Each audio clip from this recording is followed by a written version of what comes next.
Pia habari za Kiyama, ikiwemo kufufuliwa, malipo, mambo ambayo makafiri wa Maka walikuwa ni mambo ambayo yakiumiza akili zao, kwa maana mambo ambayo walikuwa wanayakanusha.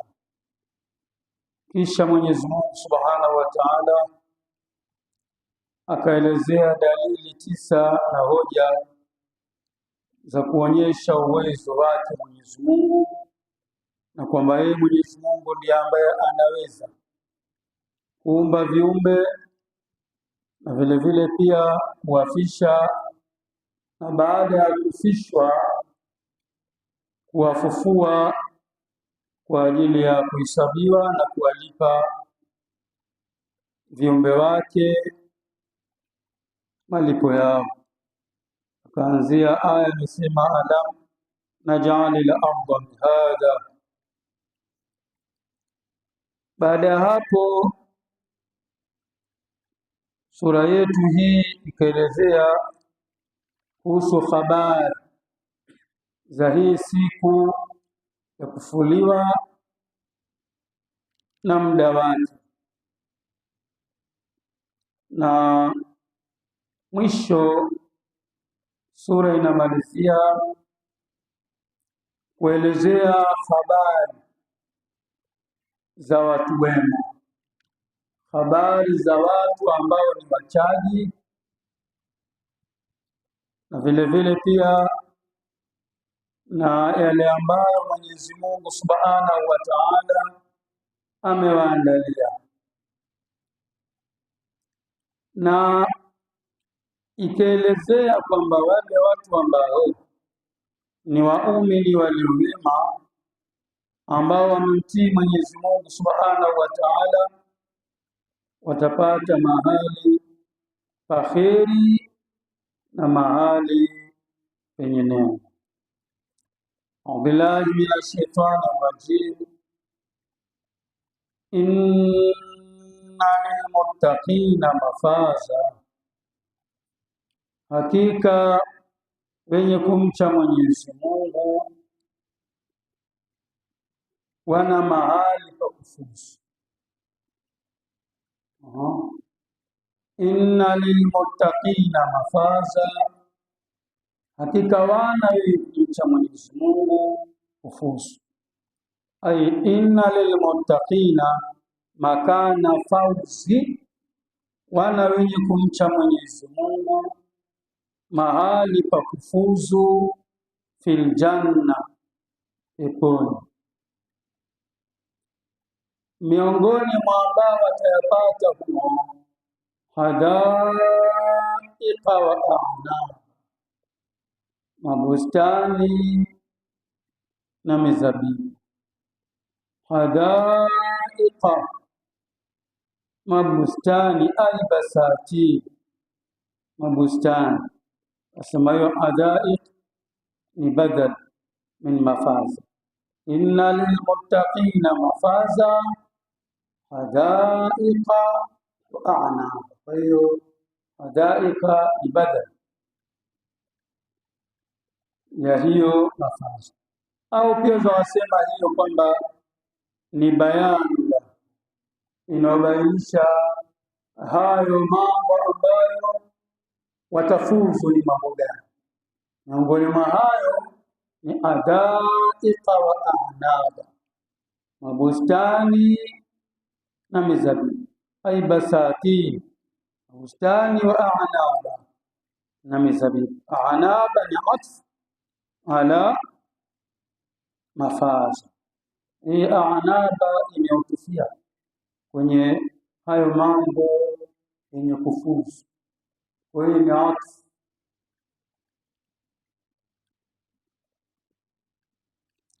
Inna lilmuttaqina mafaza, hakika wana wenye kumcha Mwenyezi Mungu kufuzu. Kwa maana Mwenyezi Mungu Subhanahu wa Ta'ala atawapa namna za neema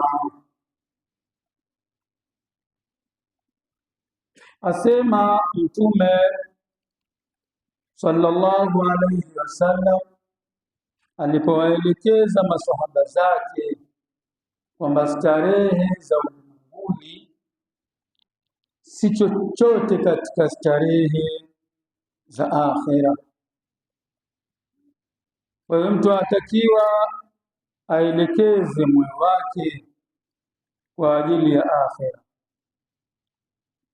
Mtume asema wallahi ma dunya fil akhirah, na hapa haikuwa dunia katika akhera illa mithlu ma yaj'alu ahadukum, ni mfano anavyoweka au anavyotia mmoja wenu isba'ahu hadhihi, kidole chake hichi, akaishiria kidole cha sababa, kidole chake hichi fil yam, katika mto, tia kwenye maji mengi, atia mkono wake kidole, falyanzur, na atazame, bima yarji'u, itarudi vipi? Kuna vilimali dogo mto limeenea. Kwa ndivyo dunia ilivyo katika akhera. Dunia ni kitu kidogo. Mfano si ule kwamba mtu amepunjwa pepo yake, basi baadhi ya wanazuoni wasema ni sawa na Afrika Mashariki nzima. Sembuse Tanzania peke yake ilivyokuwa yaambo Afrika Mashariki. Kwa ina maana dunia si chochote mbele ya Mwenyezi Mungu Subhanahu wa Ta'ala. Inna lilmuttaqina mafaza, hakika wana wenye kumcha Mwenyezi Mungu kufuzu, au hakika watapata wenye kumcha Mwenyezi Mungu mahali pa kufuzu. Ay makana fawzi, mahali pa kufuzu, fil janna, peponi. Mama Aisha radhiyallahu anha asema kwamba walikuwa mabedui wanapofika kwa Mtume sallallahu alayhi wasallam humuuliza habari za kiyama. Kwa mabedui wakija kwa Mtume jambo kubwa katika wanayouliza, humuuliza Mtume sallallahu alayhi wasallam kuhusu kiyama. Humuuliza Mtume, mata saa, ni lini kiyama? Kwa wakiwa wamekuja ni wengi pale, na saa nyingine wanakuja na vijana wadogo, basi Mtume sallallahu alaihi wasallam huangalia wale pale, yule ambaye ana umri mdogo kuliko wao, yule ambaye ni kijana kuliko wao, kisha asema, huyu mwamuona huyu mdogo, kama huyu Allah atamruzuku kumpa maisha, uzee hautomfikia, kiyama kitakuwa kishafika. Uzee hautomfikia huyu, kiyama kitakuwa kimeshafikia. Naelewa. Kwa kuonyesha kwamba kiyama ni muda mdogo, pamoja na kwamba wale miaka mingi, lakini kiyama kimekaribia. Sasa zama hizo za Mtume, na alisema kwamba huyu uzee hautomfikia ila kiyama chenu kimefika. Sasa hivi leo una tamaa gani kuonyesha kwamba wewe eti kiyama kitakuwa siku nyingi, au hata kama hakijakuwa siku nyingi bado je, umri wako na garanti nao? Kwa hiyo ili kuyapata mambo haya ni lazima sisi tujipange kwa ajili ya Allah. Inna lilmuttaqina mafaza, hakika wana wenye kumcha Mwenyezi Mungu kufuzu. Ay inna lilmuttaqina makana fawzin fil janna, hakika wana wenye kumcha Mwenyezi Mungu mahali pa kufuzu peponi. Hadaiqa wa a'nab, ay basatin, mabustani na mizabibu. Hadaiqa asema ni badali, ni mafazi, ni badali au waweza kusema ni bayani, ni kibainifu cha kubainisha hayo watakayopata katika mambo ya kufuzu. Miongoni mwa hayo ni mabustani. Mabustani itakuwa kila namna ya mimea, kila namna ya matunda, na matunda kama alivyosema Mwenyezi Mungu Subhanahu wa Ta'ala katika nyingine, wadaniyatan alayhim dhilal wa dhullilat qutufuha tadlila, aliyakuwa karibu matunda yake, kasogezwa kabisa. Ukikaa chuma, ukisimama chuma, utakavyo. Zote neema ambazo Mwenyezi Mungu Subhanahu wa Ta'ala ametuandalia. Miongoni mwa neema hizo, wakawaiba atraba, na wanawali waliomarika, wahadaiqa a'naba, na wanawali waliomarika.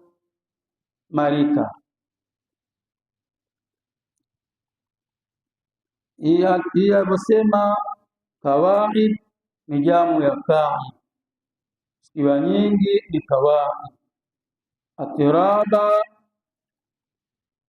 waliomarika ala sini wahid, rika lao. Miongoni mwa neema ambazo watapata watu wa peponi ni wanawake wazuri, mauri la aini, wanawake ambao matiti yao ni mduara, alafu yamesimama.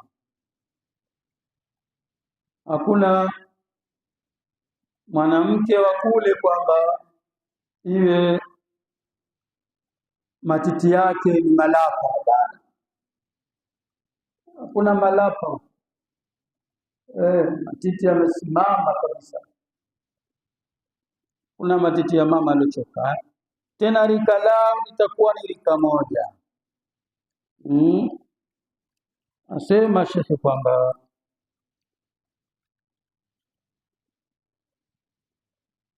ala sinin wahid fala ikhtilafa bainahun, hakuna kutofautiana kati yao. Fi shakli, katika umbo lake mwanamke huyo, wala fil umri, wala katika umri. Kwa nini Mungu akaika hivyo? Lialla yahsula al-uznu, ili sipatikane huzuni, in wajada takhaluf, kama ikipatikana tofauti. Kwa sababu gani? Wala uzuna fil janna, hakuna huzuni peponi.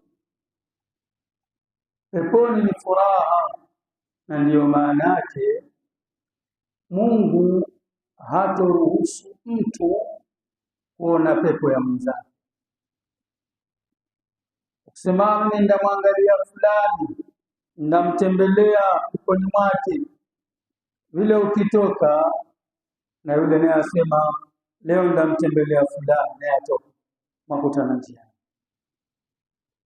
Kwa sababu uweza ukaona pepo mwenzako ukasikia uchungu, ukasikia huzuni, na Mungu jambo hilo peponi halipo. Elewana. Asema Mtume sallallahu alayhi wasallam, asema inna aqalla sakinil janna an-nisa, wale ambao watakuwa ni wachache, sio kama ni wachache sawa watatu, kwa maana wanaume watakuwa wengi peponi, wanawake ni wachache, na kutokana na mambo yao kama ilivyoelezwa na Mtume sallallahu alaihi wasallam. baadhi ya wanazuoni wasema kwamba wa inna likulli rajulin min ahli janna zawjatan, kila mtu katika watu wa peponi watakuwa na watu wawili. Wengine wasema atakuwa na wengi, wengine wasema ni wawili. Mbona kule kumetajwa kwamba wa zawjati, wametaja watu wengi? Asema li anna li murada zawjatun min al-huri al-ain, walokusudiwa pale ni wanawake gani? Huri al-ain, tutakuwa na wengi hapo, lakini hao waliowapata wachache katika wanawake, uzuri wao utakuwa unapita mahuri al-ain. Kwa nini? Kwa sababu mahuri al-ain uzuri wao ni special kutoka kwa Allah subhanahu wa ta'ala, na uzuri wa wanawake hawa wameuchuma duniani kwa kufanya amali. Kwa hawa watakuwa wazuri mno, pamoja na kwamba sifa za hao mahuri unazoambiwa, lakini hazitofika daraja za mama zetu. Na kama alivyosema kwamba hawa watu wa kumcha Mwenyezi Mungu watakuwa na mahali pa kufuzu peponi, na hilo kama alivyosema mwenyewe Mtume sallallahu alaihi wasallam kwamba mtu atakayeingia peponi atakuwa na neema, na vile vile pia nguo zake haziozi, hata kama hakuna dogi, nguo zake wala hazina dogi, zote ziko safi, sababu kule ni kutumia, kule ni kutumia. Kama vile duniani mtu akusanya pesa yake mengi, alafu enda nchi za nje kumwanyika tumia mwezi. Ndio hali hii, kwamba hii duniani umepambana.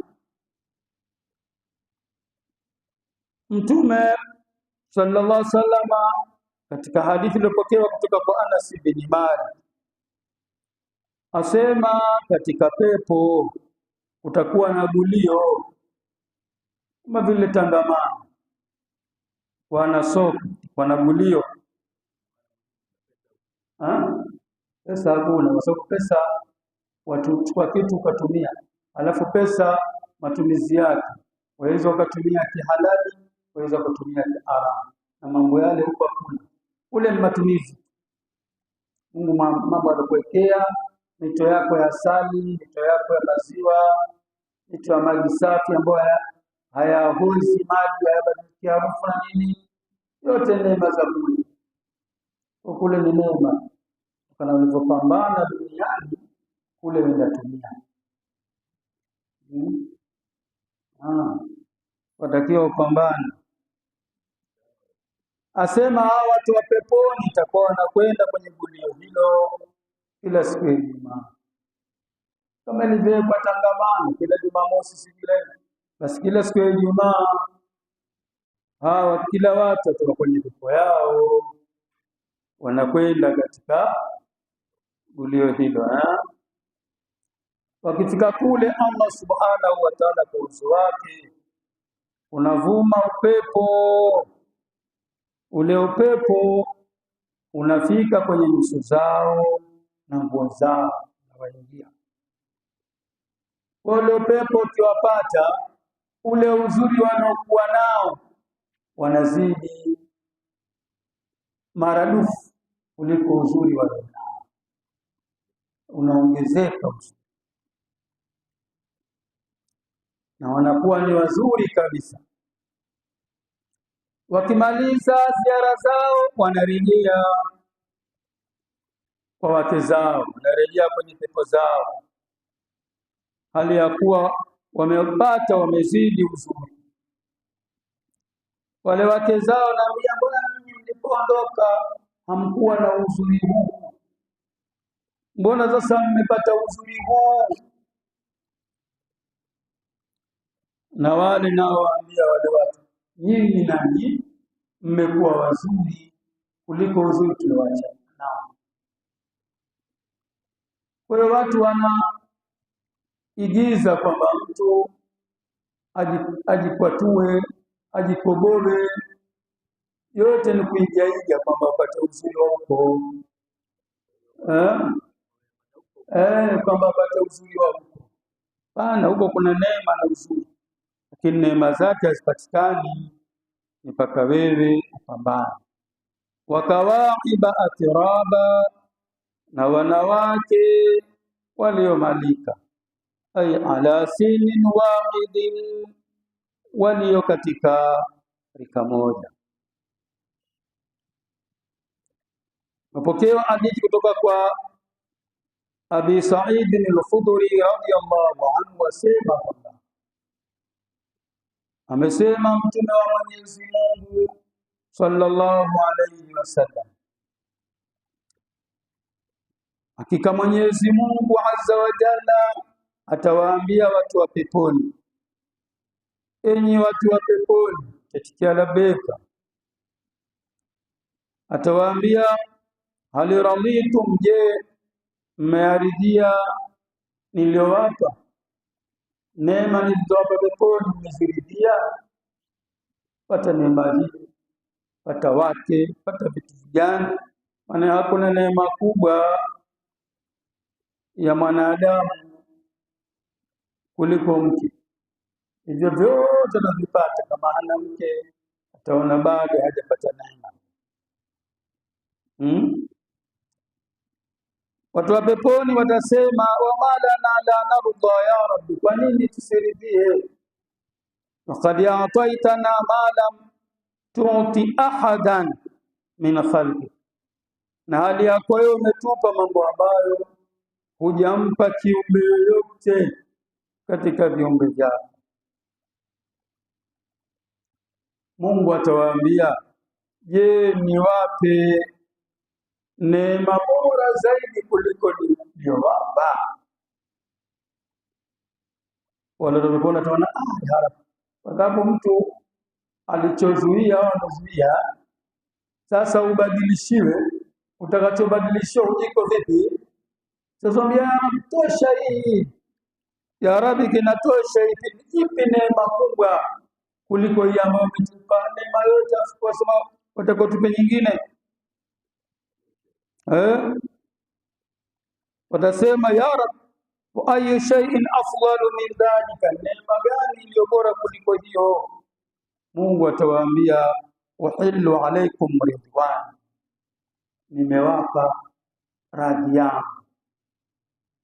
Kwa hakuna kitu kikubwa kama nini? Radha. Nimewapa radhi yangu, sitowachukia baada ya hapa milele. Basi tajisikia raha katika pepo. Elewana.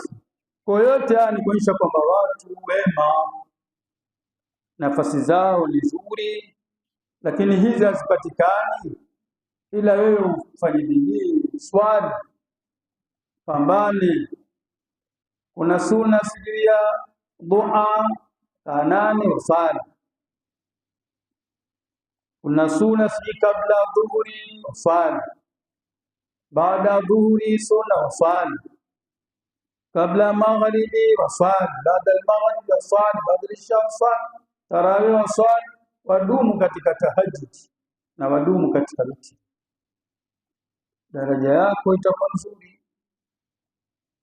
Lakini Waislamu wengi huswali witri mwezi wa Ramadhani na uswalizo rakaa 3 tu, maana yaona pana watu kwenye tarehe atapatiza pale pale. Lakini witri si sunna Ramadhani mpaka Ramadhani.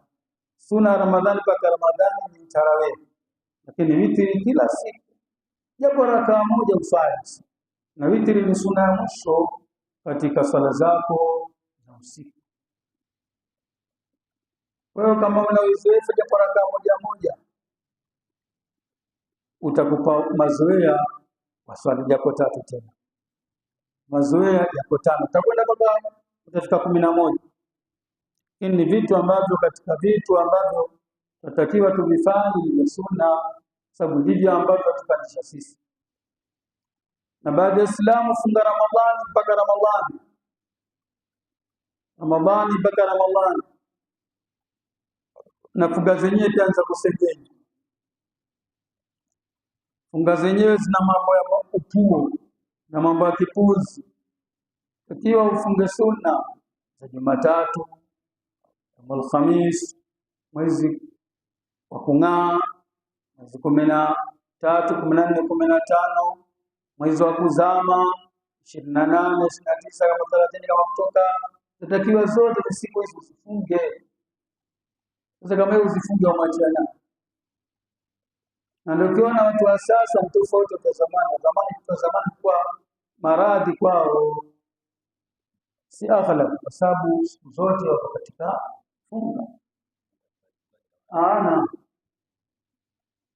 Maelewano. Kwa hiyo yote kwamba sisi hatutaki kufuatisha hizo.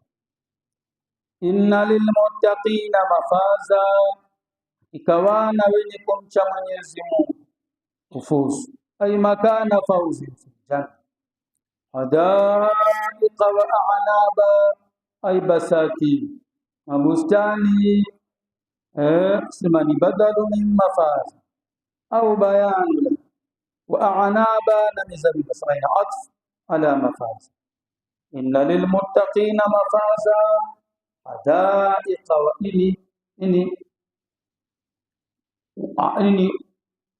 wa a'naba. Katika hivyo pia ipo sema ni atf ala mafaza. Wa kawaiba atraba, na wanawali walioalika ambao titi zao ziko mubara.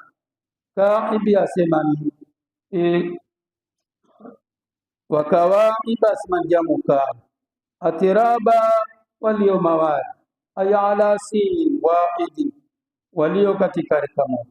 Na hii atiraba ni jamu tirbi bikasiri tai, kwa kuitia kasira te, wa sukuni rai, na kutia sekna re. Tirbi ingine atiraba. Wa kaasan dihaqa, na gilasi zenye kujaa vinywaji au vino. Wa kaasan dihaqa, na gilasi zenye kujaa vino. Ay khamran, yenye kujaa kinywaji pombe. Mali atan mahali ja mahali pa. Na katika surati al-Qital, kwa maana surati Muhammad na surati al-Qital, nasemaje? Wa anharun min khamrin ladhatin lishari, watakuwa na vinywaji pombe, mito ya pombe, mito ya vinywaji. Lakini sio pombe kama ya huko. Sio kama itakuwa ya wao wa kibia hapa. Ni vinywaji vizuri. Havileweshi. La yasma'una fiha, hawatosikia humo ay fil janna, hawatosikia humo peponi. Hawatosikia peponi inda shurbil khamr, wakati wa kunywa kinywaji hicho. Wa ghairiha min al-a'wad, na vingi sokuwa hiyo pombe katika hali za huko. Hawatosikia laghawan ay batilan, maneno batilan min al-qawl, hawatosikia maneno ya batili fala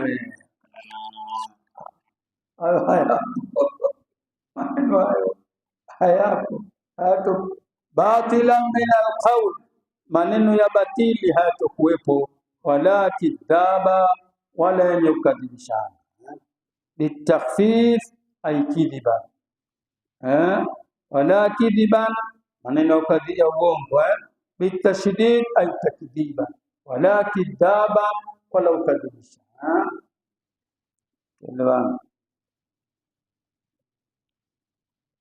Ay wala takdhiban min wa'idin li ghayrihi, hakuna kukadhibisha mkadhirisha mmoja kumkadhirisha mwingine. Bikhilafi ma yaqau fi dunya, kinyume cha yale ambayo yanatokea hapa duniani. inda shurbi al-khamri, wakati wa kunywa pombe. Kuna mwingine akinywa enda jituliza kwake. Sasa huyo ndio mbaya. Afadhali yule anayeropoka kule baa, afadhali yule maana yule kuna baada maanga changa ndio leo mmeweka haya sema nini kwa nini. Na sasa yule wapale nyumbani yule ambaye kajituliza, ukimgusa huyo na matusi yake zakafika asubuhi. Kwa hiyo kutakuwa na vinywaji ambavyo vitakuwa havileweshi. Umeelewana? Jazaa min rabbik, malipo yatokayo kwa Mola wako. Ay jazaahumullahu, jazaahumullahu, atawalipa wao Mwenyezi Mungu bidhalika, kwa hilo. Jazaan ata, jazaa malipo, ataan yenye kutosheleza. Sema hii ataa ni badal min jazaa. Jazaan min rabbika, malipo yatokao kwa Mola wako. Ataan hisaba, ni kipawa cha kutosha. Kwa maana malipo ambayo Mungu atawalipa hawa ni malipo yenye kutosha kulingana na amali zao. Hakuna barabara Mungu amalizo kufanya komputa kwa kitabu tu, hakuna. Jazaa min rabbika, malipo yatokao kwa Mola wako. Ataan hisaba, ni kipawa cha kutosha. Ai kathiran, malipo mingi. Malwana asema mfano min qawli, kama kusema maneno yao, a'tani fa asabani, amenipa na akanitosheleza kile ambacho amenipa. Malwana au akthara alayya, amenifanyia wingi. Hata qultu hasbi, mpaka nikasemaje tosha. Hata qultu hasbi, mpaka nikasema tosha. Kwa hiyo kule Mungu atawapa watu malipo, wala hato wapunguzia hata kitu kidogo. Asema mmoja wa mashehe kwamba wanawake hawa watakuwa matiti yao yamedhihiri, wahunna fi sinin wahida, watakuwa katika rika moja. Kama sehemu nyingine Mungu asema wafurushin marfua, na magodoro yaliyowekwa juu. Asema mmoja wa mashehe kwamba mwinuko wa vitanda vyao ni kama kati ya mbingu na ardhi. Vitanda ni godoro dule hilo na nchi 80, sio vijinchi vyako wewe, vinchi 12 ona umepata.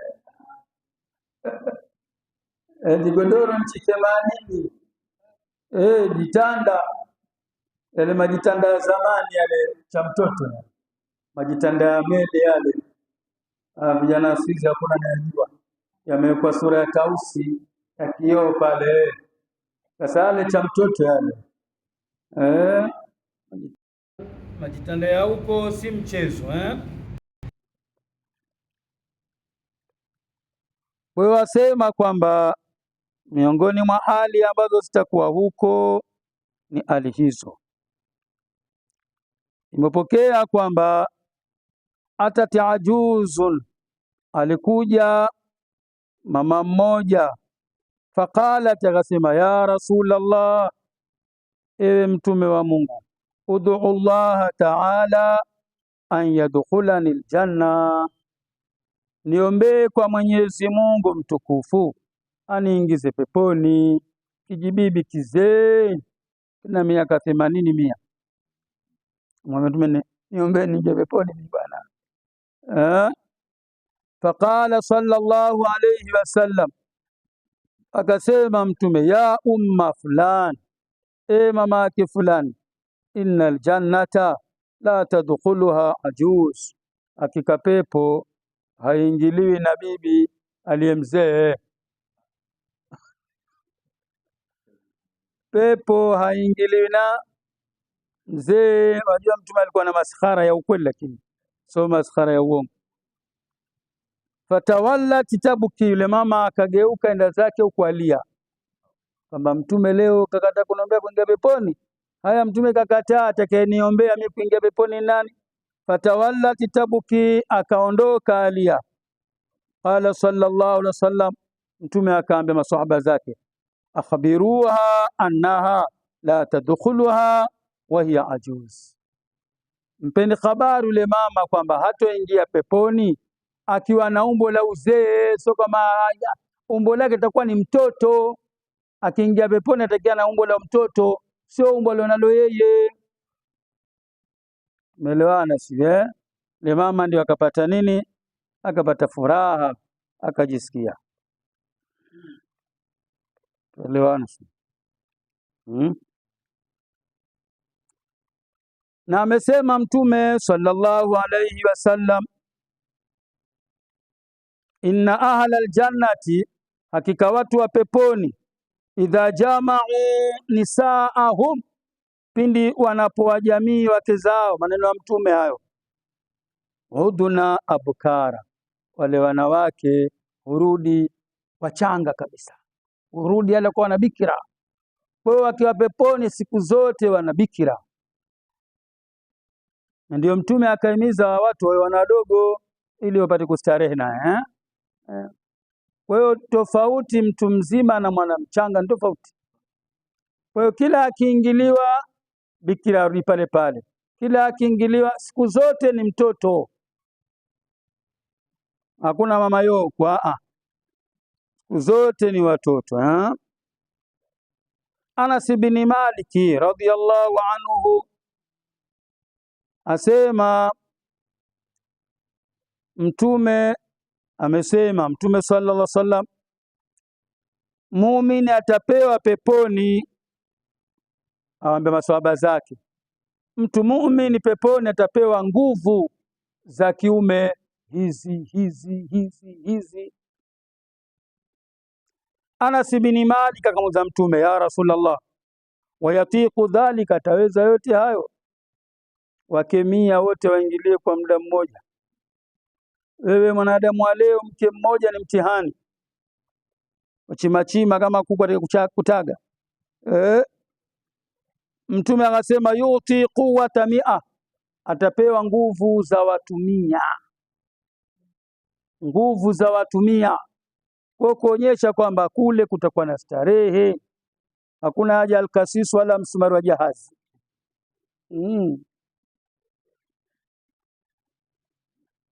Elewana sema wakawaiba tiraba, na wanawali waliomarika, aya ala sinin waida, walio katika rika moja. Jamu tirbi bikasiri tai wa sukuni ra.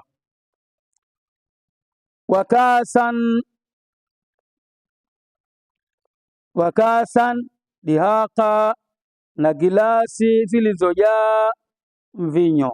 Ayo khamran maliatan, hal mejaa mali pake. Fi surati alqital, wa anharun min khamrin ladhatil lisharibin, na mito ya pombe. Ukisikia hamu na leo na hamu ya kinywaji fulani, mto waje apita. Wewe ukitaka kuchota tayari watumishi washachota pale, washakupa unakunywa. Neema hizo. Una hamu ya tunda fulani, ule mtu aja karibu, achuma utakalo. Ukitaka kumenya tayari wahudumu tayari washakumenyea wala. Kwa mambo yote duniani ni dalili ya akhera, kwamba watu wana wahudumu nyumbani, wanaume wanawahudumu nyumbani, wanawake zote neema wanazifanya haraka, za ngoja huko, wala hazifanya haraka. Umeelewana sio? Sasa hizo zatakiwa wewe upambane. La yasmauna fiha ay fil janna, hawatosikia humo peponi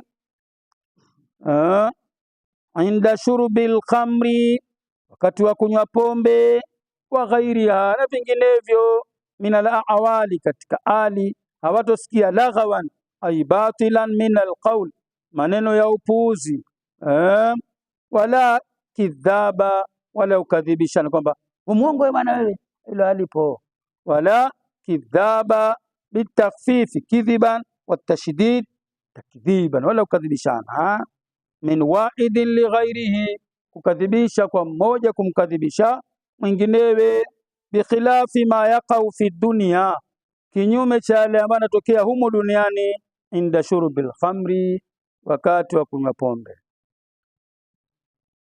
Elewana.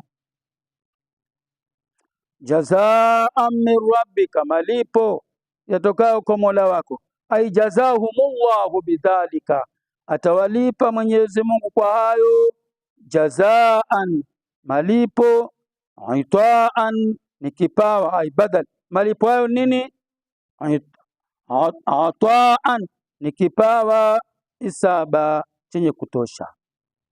Sema ni badal min jaza, ai kathira, watalipa malipo mengi, kama wanavyosema min qaulihim, katika maneno yao, a'tani fa abasani, malipa na kanitosheleza.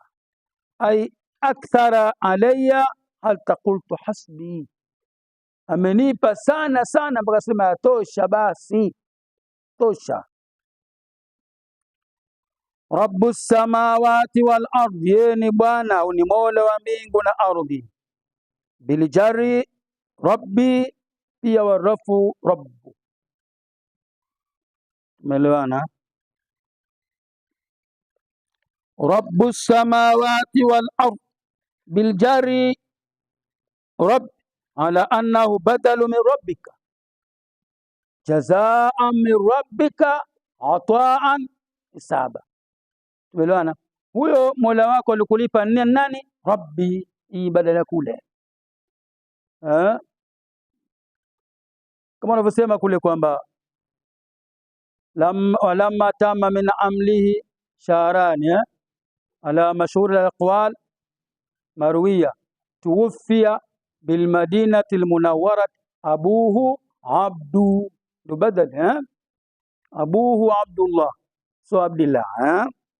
Kwa sema unaposema rabbi itakuwa ni badali kutoka kwa nani? Kwa rabbi. Tuelewana? Warafu ala annahu khabarun mubtada'in mahdhuf, huwa rabb. Sema rabbus samawat, hii inakuwa ni nini? Khabari ya mubtada aliondolewa, ambaye nani? Huyo Mungu. Huyo Mungu huyo ndiye Mungu wa nani? Umeelewana? Si tuelewana? Huyo Mungu huyo ndio asinalondolewa, ndiye Mungu wa mbingu na ardhi na vilivyomo ndani yake.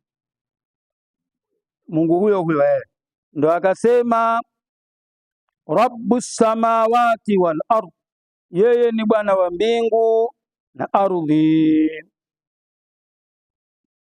Biljari warafi, hiyo Rabbu kwa kuitia kasra na kuitia dhuma. Wama bainahuma, na vilivyomo kati ya mbingu na ardhi. Arrahman, Mwenyezi Mungu.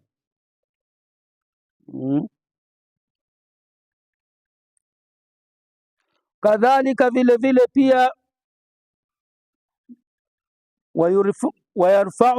wayurfa'uhu, urufaishwa maajari Rabb, pamoja na kujurisha nini? Rabb. Elewana jamani, yaweza hata kama hiyo Rabbi ulitia kasra, lakini Arrahman ukafanyaje? Kairufaishwa hivyo.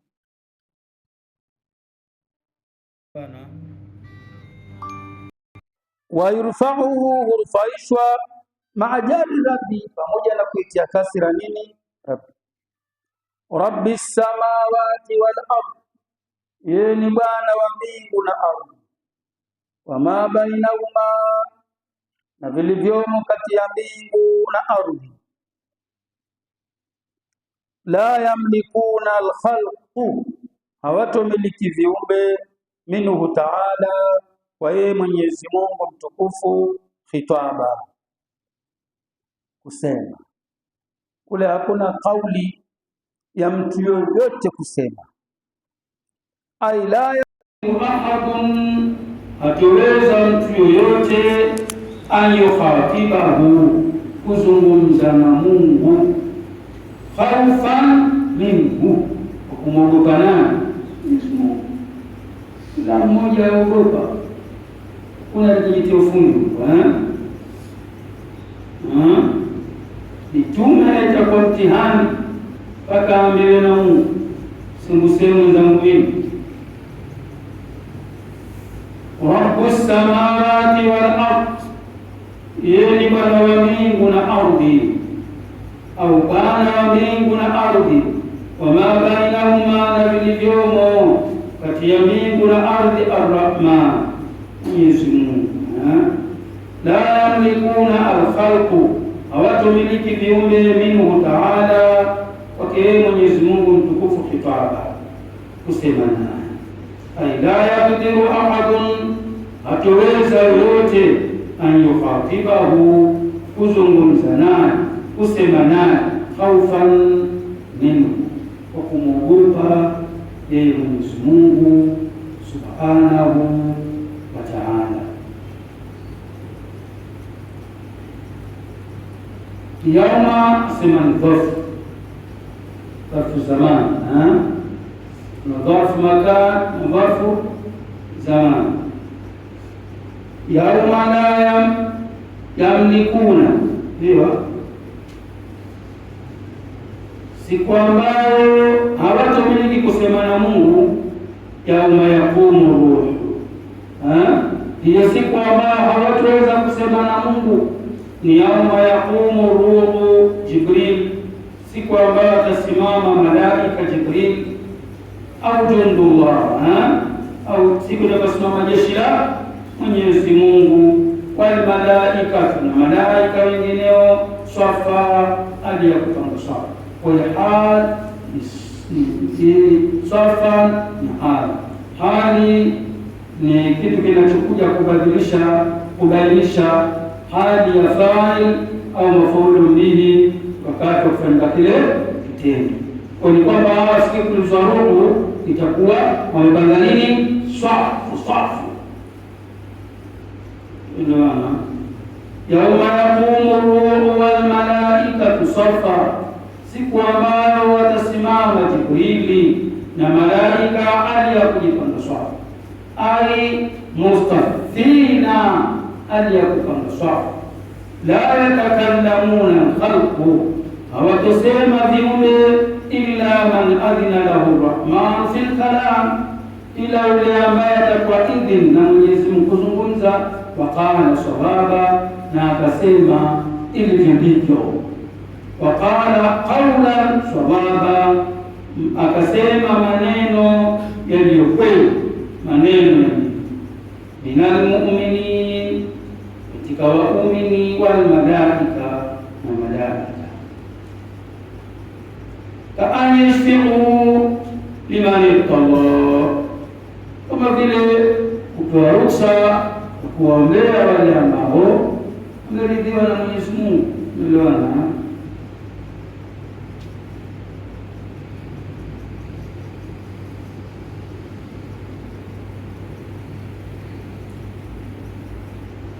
Ni sura Al-Anbiya. Dhalika al-yawmul haq, hiyo ndio siku ya haq, ay al-thabit, siku ile thabit, ukuduhu, kutoka kwake. Kusoma ni pakao, hapana, siku hiyo lipo. Dhalika al-yawmul haq, hiyo ndio siku ya haq, ay al-thabit, siku ambayo ni kuthibiti kutoka kwake, wa huwa yaumul qiyama, nao ni siku ya Kiyama. Faman shaa attakhadha ila rabbihi maaba, kwa hiyo atakaye kujifanyia kwa Mola wake marejeo. Faman shaa attakhadha ila rabbihi maaba, basi atakaye kufanya kwa Mola wake marejeo, ay marji'an, kufanya marejeo, ay rajaa ila Allah bi ta'atihi, anataka kurejea kwa Mwenyezi Mungu kumtii. Lengo nini? Asalimike na adhabu ya Mwenyezi Mungu. Unawataka kweli wewe kweli pate neema za Mwenyezi Mungu na siku hiyo wakili kwamba iko kweli, basi yatakiwa upambane.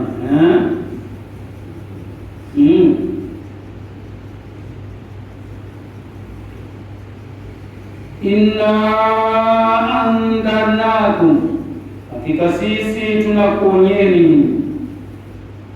Ai kufara Maka, waambia makafiri wa Maka, lakini wengineo pia.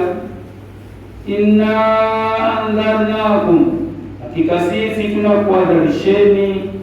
Kufara Maka, enyi watu wa Maka, adhaban qariba, adhabu iliyo karibu. Ay inna andarnakum adhaba yawmal qiyama, tunasema adhaba yawmal qiyama au adhaba yawma, sababu yawma ni dhaf mansubu ala dhafiyati. Yawma raja ila Allah bi taati, atarejea kwa Mwenyezi Mungu kutoa yake ili asalimike min al-adhab fi adhabihum. Inna andarnakum, hakika sisi tunawakuonyeni nyinyi, ay kufara Maka, enyi makafiri wa Maka, adhaban qariba, na adhabu iliyo karibu. Ay inna andarnakum, hakika sisi tunakuwatahadharisheni nyinyi, adhaba yawmal qiyama, adhaba yaumil qiyama, adhabu ya siku ya Kiyama, al-ati, ijayo. Kwa sababu gani? Wa kullu atin qaribun, kila lijalo liko karibu, hata kama miaka 100 liko karibu. Kullu atin qaribun, kila lijalo liko karibu. Kwa hata kama leo adhabu itakuwa kabla ya miaka 100, kabla ya miaka milioni, lakini iko karibu. Yauma asema dhaf li'adhab, yauma yanduru al-mar'u, siku ambayo atatazama mwanadamu, ataona mwanadamu. Ay yauma yanduru kullu mri'in, yauma yanzuru kullu mri'in, siku ambayo ataona kila mtu ma qaddamat yadahu, yaliyotangulizwa na mikono yake, min khairin wa shar, katika kheri na shari. Kwa maana siku ambayo ataona mtu yale ambayo ameyatenda, ambayo bana hapa aliona hapa alikuwa kuna jema walifanya bana, waona hapa hija ovu. Ukiwa wapinga aletewa video, ajiona pale ndio nikume hapa. Si mchezo kwa hakuna barabara asili, hakuna hiyo. Mambo mengi hata wenzetu wengi wameiga mengi, matukio unaonyeshwa. Siku na chiza watu huko, dereva kafanya kosa, basi hajafuata tu bana, wewe unafanya wakati fulani hapa, hakuna kufuatana. Yauma yanzuru al-mar'u, siku ambayo ataona mtu ayandhuru kullu mri'in, ataona kula mtu ma qaddamat yadahu, yaliyotangulizwa na mikono yake, kwa maana aliyotenda min khairin wa sharrin, katika kheri na shari. Wayaqulu al-kafir, na atasema mtu kafiri, ya sema na alfu tambii, kuzindua ya laitani, laiti mimi kuntu turaba, ningekuwa mchanga. Ya laitani kuntu turaba, laiti mimi ningekuwa mchanga.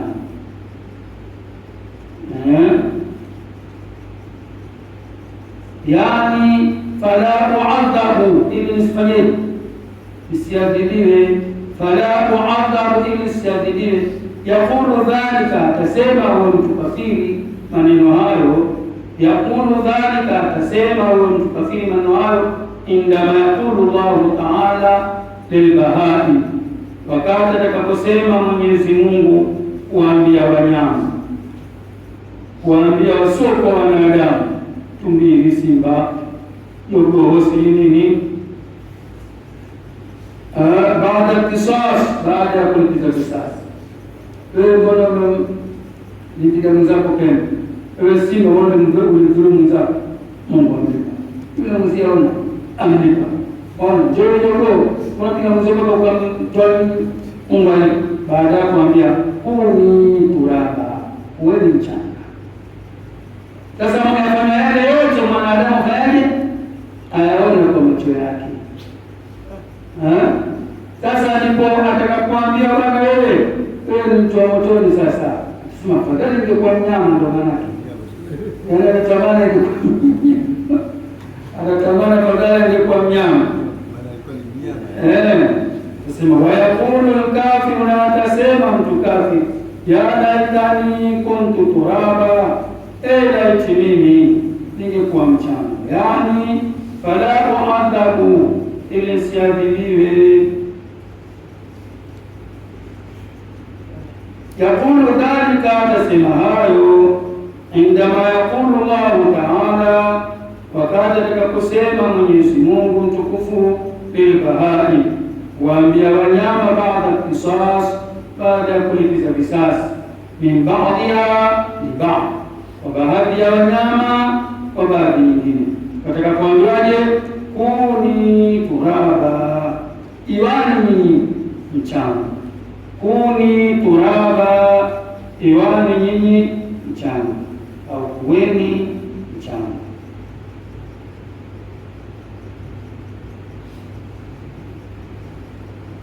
Hiyo ni hali ya kwanza. Atatamani awe mchanga kutokana na baada ya kuadhibiwa na kulipizwa kisasi. Wapi? Wanyama. Ama ya pili, atatamani hilo, annahu yatamanna an law kana turaban fi dunya, atatamani hali ya pili, afadhali aliyekuwa mchanga duniani asingeumbwa mwanadamu, angekuwa udongo huko duniani. Atatamani hivyo, kwa maana yeye atamani kwamba bwana, nashukuru Mungu hivi, lakini yeye ikifika siku ile atatamani lau kama duniani angekuwa udongo, asingeumbwa mwanadamu.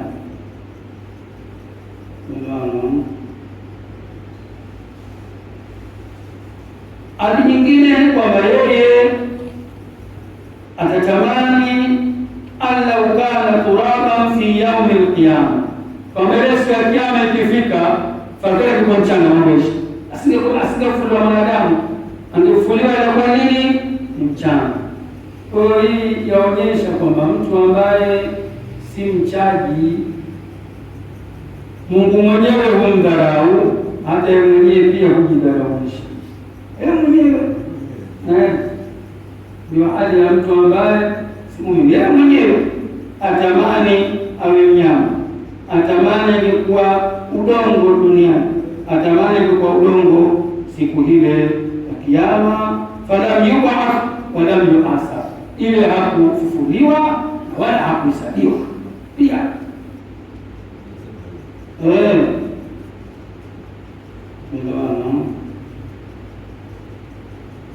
Ndio jamani.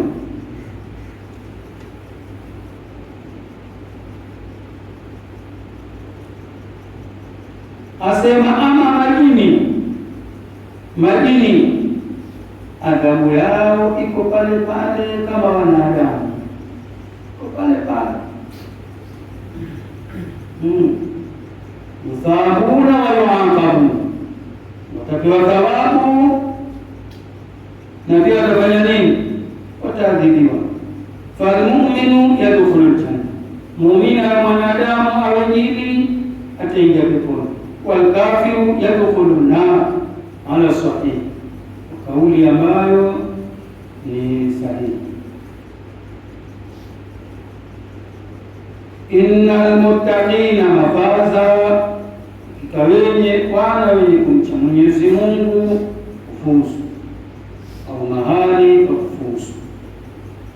Makana fawzin fil janna hadaika wa ahnaba, mabustani na mizabibu. Wa kawaiba athiraba, na wanawake waliomalika. Ala sinin wahidin, kwa na rika moja. Wa kaasan dihaqa, na gilasi zenye kujazwa mvinyo. La yasmauna fiha, hawatusikia humo, ay fil janna, inda shurbi khamri wa ghayriha min al-aqwal, hawatusikia humo peponi laghawan ay batilan min al-qawl, maneno ya upuzi, maneno ya batili, wala kidhaba, wala maneno ya kudhibisha. Fulani amkadhibisha mwingine. Jazaan min rabbika, malipo yatokao kwa Mola wako. Ataan hisaba, ni kipawa cha kutosha. Rabbus samawati wal ard, Bwana wa mbingu na ardhi. Wama bainahuma arrahman, na vilivyomo katika mbingu na ardhi. Mwenyezi Mungu mwingi wa rehema. La yamlikuna minhu kitaba, hawatumiliki siku hiyo kusema nani. Yauma yaqumu ruhu wal malaikatu safa, siku atakaosimama Jibril na malaika hali ya kupanga safu. La yatakallamuna illa man adhina lahu rahman, hawatosema viunge ila yule ambaye amepewa idhini na Mwenyezi Mungu. Waqala sawaba, na akasema ilivyo ndivyo. Dhalika al-yawmul haq, hiyo ni siku ya kweli. Ay athabitu, siku yenye kuthibiti kutoka kwake. Wa huwa yaumul qiyama, ni siku ya Kiyama. Faman shaa attakhadha ila rabbihi maaba, basi atakaye hujifanyia au hufanya kwa Mola wake marejeo. Ay raja ila Allahi bitaatihi, kurejea kwa Mwenyezi Mungu kwa kumtii Mungu. Inna andharnakum, hakika sisi tunakutahadharisheni.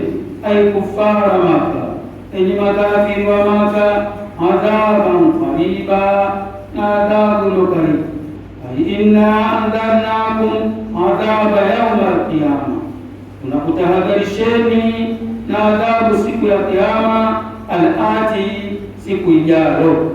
Wa kullu atin qaribun, na kila kijacho kipo karibu. Siku gani hiyo? Yauma yanzuru al-mar'u ma qaddamat yadahu, siku ambayo ataona mwanadamu. Ay yanzuru kullu mri'in, ataona, atatazama kila mtu. Ma qaddamat yadahu, yaliyotangulizwa na mikono yake aliyoyatanguliza. Ma qaddamat yadahu, aliyoyatanguliza. Min khairin wa sharri, katika khairi na shari. Wa yaqulu al-kafiru, na atasema mtu kafir, ya laitani kuntu turaba, leti mimi ningekuwa mchanga ikawa sikuadhibiwa. Umeelewana?